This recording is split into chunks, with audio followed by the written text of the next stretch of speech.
इंतज़ार chapter 1 part 3। उस रोज़ उसके जाने के बाद उसका कोई फ़ोन या मैसेज कुछ भी नहीं आया और 3 दिन बीत गए।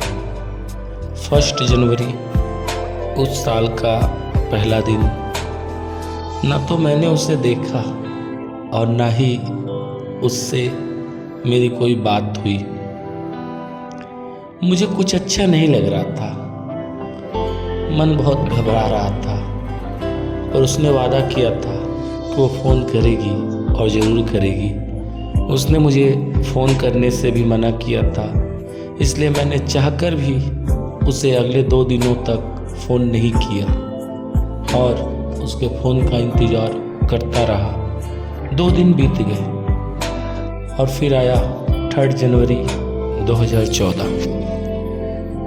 उस रोज़ शाम के 6 बजे मेरा पूरा बदन बुखार से तप रहा था और मेरे हाथ पैर कांप रहे थे।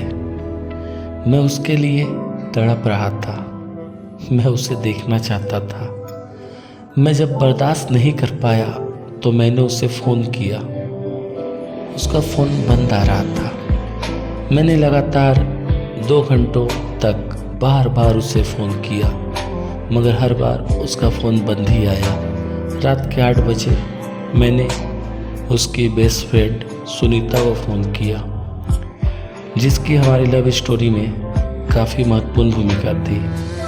मेरे फ़ोन करते ही उसने कहा, अरे अच्छा हुआ जो तुमने मुझे फ़ोन कर दिया, नहीं तो मैं अभी तुम्हें ही फ़ोन करने जा रही थी।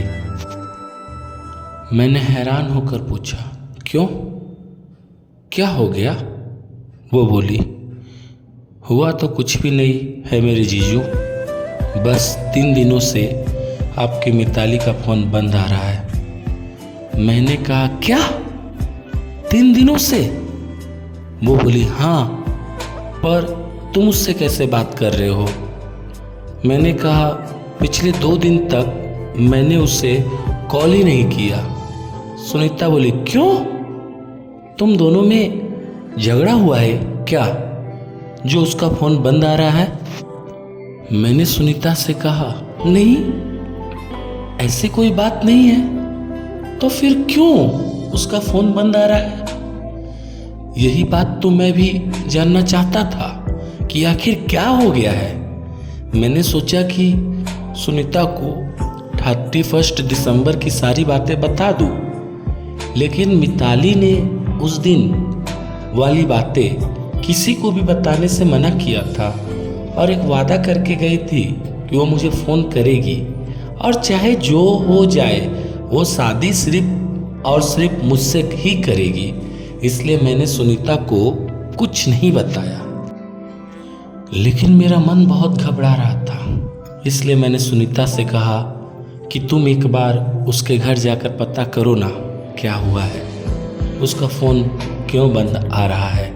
सुनीता ने कहा, सॉरी जीजू, मैं तो अपनी मासी के घर आई हूँ, पर अगर वो तुमको फ़ोन करे तो एक बार कह देना कि मुझसे भी बात कर ले। एंड डोंट वरी, वो तुमको फ़ोन ज़रूर करेगी। हो सकता है कोई छोटा मोटा प्रॉब्लम हुआ हो उसके घर या परिवार में। सुनीता से बात करने के बाद मैं और ज़्यादा परेशान हो गया, क्योंकि मुझे पहले यह पता ही नहीं था कि उसका फ़ोन 3 दिनों से बंद आ रहा था। मेरा दिल बहुत घबरा रहा था और अब मैं अपने मिताली को देखे बिना नहीं रह सकता था। इसलिए मैंने उसके घर जाने का फैसला लिया।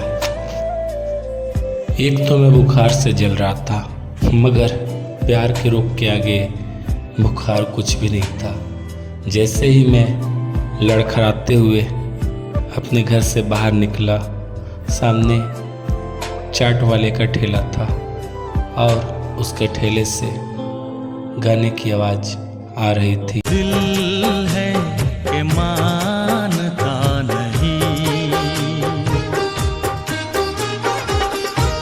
मुश्किल बड़ी है रस्म मोहब्बत ये जानता ही नहीं। ओ दिल है कि मानता नहीं, ये बेकरारी क्यों हो रही है।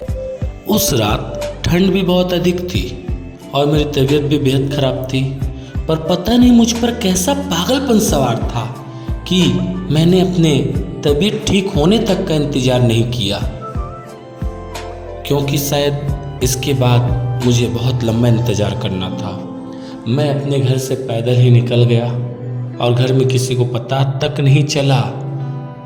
मम्मी नानी के घर गई थी, पापा काम पर थे, घर में दादा और दादी ही थे, सारे रिश्तेदार कहीं ना कहीं गए थे और एक मैं पागल था जो मौत के मुंह में जा रहा था।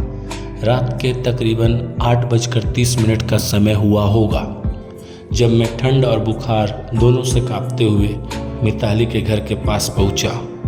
उसके घर के सामने एक बड़ा सा तालाब था और उस तालाब से एक बड़ा सा मैदान भी जुड़ा हुआ था।